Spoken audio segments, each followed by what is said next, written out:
Ever wondered, is all that talk about women preferring big penises just a myth fueled by the media and social media? If science had proven that the majority of women actually prefer something moderate, comfortable and fitting, not extreme, would that have saved you years of pointless comparison and anxiety? Fun fact, research shows that the majority of women opt for the average size. And that's what brings true satisfaction. Hi, I'm Nicole from Intimacy Science. Today we're going to break down the facts to answer the question: what do women really want when it comes to penis size? Not based on myths, but based on scientific research and concrete evidence. What do women really want? You can't scroll far on social media or sit through a dinner party without hearing someone joke or comment about a penis size, either bragging about how large their partner is or complaining about a lackluster experience. But let's pause for a second and ask honestly, is that really true? Do women really want a 12? And I'm a board-certified urologist and sexologist, and today we're going to cut through the myths and noise together. I'll walk you through the actual research, not opinions, on what women really prefer when it comes to penis size, and the findings might surprise you. Let's begin with a few clever studies that approach this question not by asking women what they say they prefer, but by analyzing what they actually buy. Researchers looked at best-selling sex toys on the market, particularly those intended for vaginal insertion. The assumption here is simple. What women choose to purchase and use may reflect more honest preferences than verbal reports, which are often influenced by social pressure or bravado. So what did they actually discover? Across 8 major sex toy distributors, the most commonly purchased insertable lengths ranged between 4 to 6 in.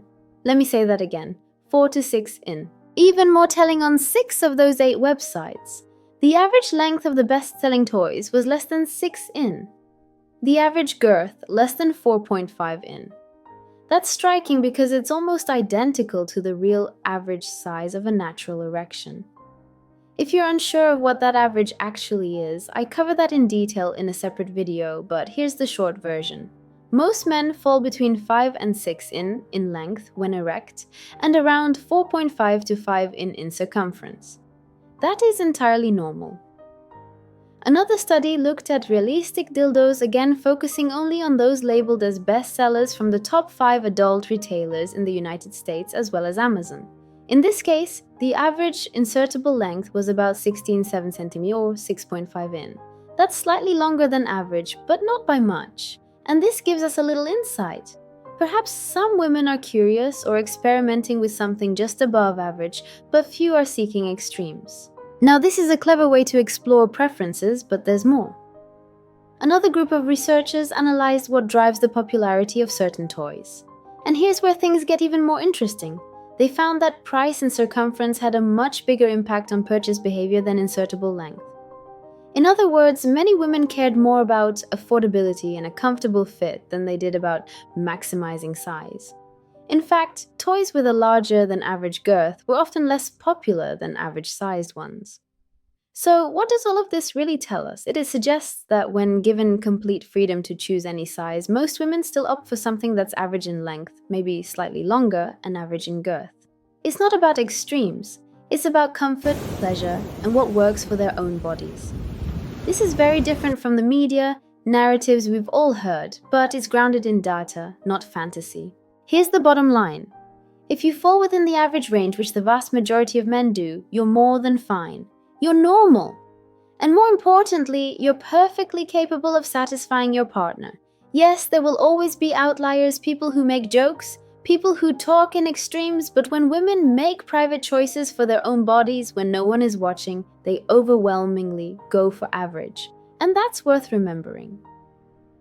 If you found this reassuring, let me take a moment to invite you to explore one of my earlier videos where I dive into a fascinating study. It showed that women who tend to reach vaginal orgasms report a slight preference for longer penile length. But again, we're talking about modest increases, not extremes. And while we're on this topic, I want to remind you of something even more important. Sexual connection is about far more than measurements. It's about confidence, communication, and emotional intimacy. And for many men, building that confidence starts with knowledge, not comparison. Share it with someone who needs to hear that they are more than enough. And most of all, take care of yourself because you are absolutely worth. If this video gave you some peace of mind, tap that like button. It helps more people find the truth instead of living with myths.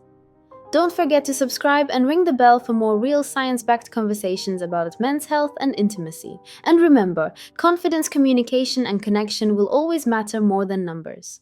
Stay confident, stay informed, and I'll see you in the next video.